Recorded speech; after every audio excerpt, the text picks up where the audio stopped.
Creo que nuestra posición en torno al régimen de excepción ha sido clara desde el inicio. El régimen no responde a una verdadera política de seguridad ciudadana y a estas alturas,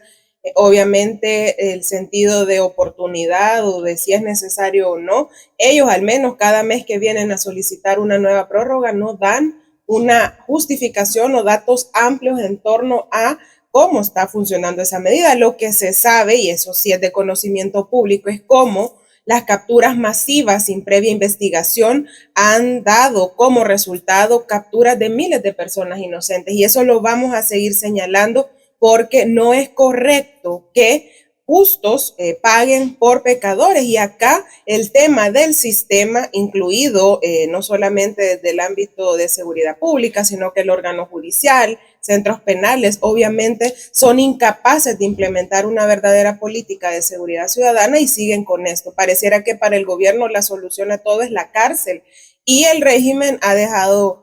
obviamente consecuencias graves en miles de personas, no solo en los inocentes capturados, sino que también en las familias, en los hijos, en las hijas, efectos económicos, sociales también ya en nuestra sociedad. Porque ¿qué implica estas capturas de personas inocentes? Se le arruina la vida a una persona, quedan sin empleo, hay niños en orfandad que no tienen a ningún responsable que vele por ellos y ni siquiera en esos casos el Estado tampoco está actuando. Las muertes en los centros penales, hay una serie de violaciones a derechos humanos que están detrás del régimen de excepción, que obviamente hasta la comunidad internacional ha alertado y ha dicho que no es posible que se continúe en ese camino que ya lleva tantos meses en el país y que obviamente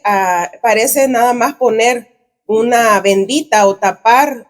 una olla de presión, ahí por donde sale el humito de la olla de presión, que a la larga esto va a tener consecuencias porque otros problemas estructurales que son los que después derivan en la inseguridad ciudadana no están atendiéndose, sino que al contrario, como la crisis económica, el tema de que la gente ni tiene para comer, es uno de los problemas graves que luego la pobreza, la desigualdad, la exclusión, la migración que continúa en nuestro país son detonantes de los problemas de inseguridad ciudadana. ¿Ustedes darían el voto para el? Creo que es claro que cuál es nuestra posición. La misma mantenemos desde el inicio y somos coherentes con nuestra posición, con nuestra postura. Hemos argumentado el porqué y obviamente no acompañamos. Bueno, creo que es importante señalar que los gobiernos autoritarios, como el que hoy tiene El Salvador, utilizan herramientas como el régimen de excepción para tener control social. Porque no es cierto que a estas alturas el régimen, bueno, y no lo ha sido nunca, por eso nuestra posición desde el inicio, responda, y lo repito, a una política de seguridad ciudadana, sino que es justamente una herramienta de control. La gente tiene miedo y eso la gente lo expresa en las calles. Tantos desalojos que hay, tantas situaciones graves que vive nuestro pueblo y tiene temor a pronunciarse porque la amenaza latente está ahí de que te van a capturar por el régimen e incluso en algunas situaciones manifestado por parte de algunas autoridades, como el caso del CAM, cuando hacen denuncias a algunos vendedores de manera ahí anónima porque no quieren públicamente señalarlo. Y creo que es importante decir que como hay una incapacidad en este gobierno para resolver las verdaderas problemáticas, siempre acuden a este tipo de herramientas o estrategias que lastimosamente son un grave retroceso en materia de derechos humanos y en este caso creo que es importante también traer a cuenta que en el último sondeo, en el de la Gavidia, ya la gente empieza a hablar más del tema de derechos humanos, porque obviamente si no les ha tocado vivirlo de manera personal, conocen de algún caso de una persona conocida, algún vecino, vecina, algún cercano que ha sido víctima de los abusos de poder de este gobierno, sobre todo utilizando el régimen de excepción, así como lo vimos en el marco de la pandemia. Este gobierno tiene como una de sus estrategias el miedo, sembrar temor, sembrar miedo. Así lo hicieron en la pandemia a los inicios. Recordemos cómo eran esas cadenas. En lugar de informar a la población y decirle cómo prevenir no estar contagiada de COVID,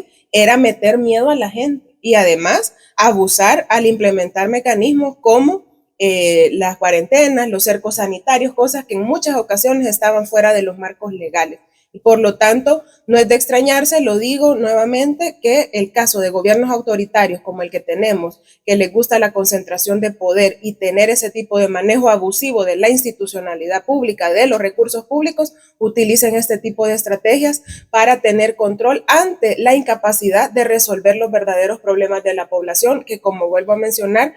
lo económico, la pobreza, la desigualdad que la gente no tiene para comer, no forma parte de la agenda. No vienen iniciativas en torno a la resolución de esa problemática, pero sí para seguir violentando derechos de miles de personas inocentes. Creo que es realmente preocupante que se continúe en esa lógica. La Universidad de El Salvador, así como el resto de universidades o espacios de educación superior, ya han retomado de manera presencial casi la mayoría de sus actividades. Debería hacerlo también la única universidad pública del país. Yo tengo una valoración muy particular en torno a por qué siguen cerrando las puertas a los estudiantes, a las estudiantes, y me parece en un primer momento que esto atenta contra el desarrollo educativo de la población estudiantil, de toda la comunidad universitaria. No es posible que después de tantos años la universidad siga cerrada para la mayoría de estudiantes, y algunos incluso han denunciado en redes sociales que teniendo, se supone, aulas, están recibiendo clases todavía en las zonas verdes de la universidad. Eso es inadmisible, teniendo también que ellos dijeron que iban a invertir no sé cuánto en infraestructura de la universidad en el marco de los juegos. Y yo he escuchado casos de testimonios que han dicho de autoridades ahí, docentes, que casi que a la fuerza se llegan a tomar los espacios. Y acá creo que falta más beligerancia, obviamente, de parte de las autoridades de la UES para exigir que